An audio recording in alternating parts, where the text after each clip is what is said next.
Kaibigan, gusto mo ba magkaroon ng mas maraming success sa buhay mo? Gusto mo ba na lagi kang lumalago? Naku, kailangan na kailangan mo to. Ano yun?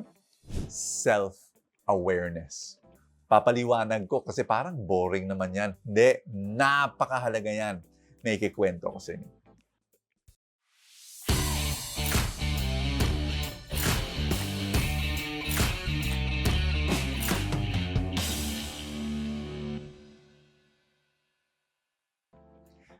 Yung unang sasakyan ko, owner jeep.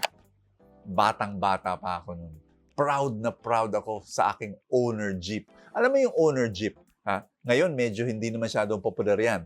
Pero yung owner jeep, lahat ng spare parts, second hand, inassemble sa isang garahes ng isang mekaniko. Pero tuwang-tuwa ako, alam mo kung bakit? Aircon ang aking owner jeep. Oo, may mga pintuan. Tsaka, ang lakas ng aircon kasi para sa isang mas malaking kotse, no? Dating second hand na kotse, kinuha yung aircon, linagay sa jeep ko. Ay nako, ang lakas. Tapos pininturahan kong puting-puti yung jeep ko. Kaya pag inaanyaya ko yung mga kaibigan ko, halika, sakay na kayo sa aking refrigerator. So, ang lamig eh. So, isang araw, nagda-drive ako. Ang lamig ng aircon. Ang sarap. Tapos, kailangan kong huminto.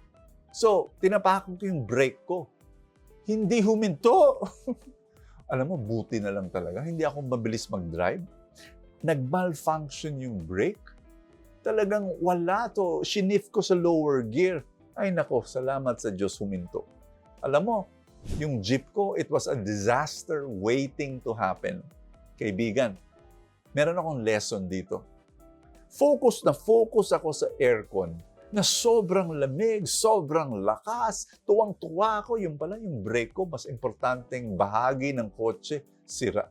Naku, buti na lang hindi ako namatay. Nagkaroon ng malaking aksidente. Kaibigan, ganun na ganun yung buhay natin. Minsan, proud na proud tayo sa isang bahagi ng ating buhay na nagwo-work, no? Ewan ko kung ano yun. Siguro yung trabaho mo, okay na okay. Siguro yung finances mo, okay na okay. Pero teka muna, baka may mas importanteng bahagi pa sa buhay mo na hindi nagwo-work, blind spot mo yun. Maybe it's your spiritual life, maybe it's your relationship, maybe it's your family. Ay nako, pwede ba? You and I need self-awareness. And self-awareness comes from, pinag-usapan na natin kahapon yan, humility. Kung wala kang humility, wala kang self-awareness.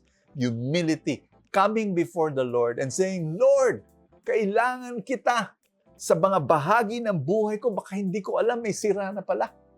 Yun ang ebanghelyo natin ngayon. Babasahin ko yung sinabi ni Jesus, grabe.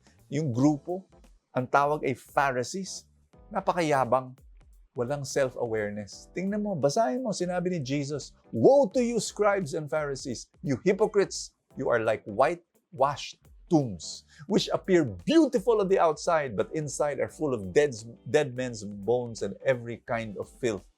Grabe, no? Maganda sa panlabas, ang pangit-pangit sa panloob. Ganun. Focus sa malakas na aircon.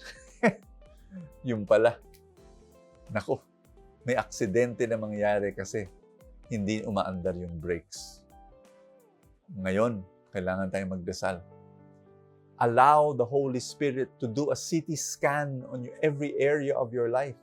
Tapos sabihin mo, sabay-sabay tayo, in the name of the Father, and of the Son, and of the Holy Spirit, Lord, meron bang bahagi sa buhay ko na kailangan baguhin? Na mahinang-mahina na. Lord, gisingin mo ako. Lord, give me self-awareness. Panginoon, teach me. Give me humility. I come before you, Lord. Kung may mga bahagi sa buhay mo ko na kailangan tanggalin kasi hindi galing sa iyo, tanggalin mo, Lord. Lord, kung kailangan ayusin ang isang bagay sa buhay ko, ayusin, Lord. I submit myself to the power of the Holy Spirit in Jesus' name. Amen and amen. In the name of the Father, and of the Son, and of the Holy Spirit. Amen. Yay! Maraming salamat sa pakikinig sa Full Tank. Paki-share yung video to some friends na baka kailangan nila ang mensahe na ito. Pakisulat sa comments because I want to pray for you.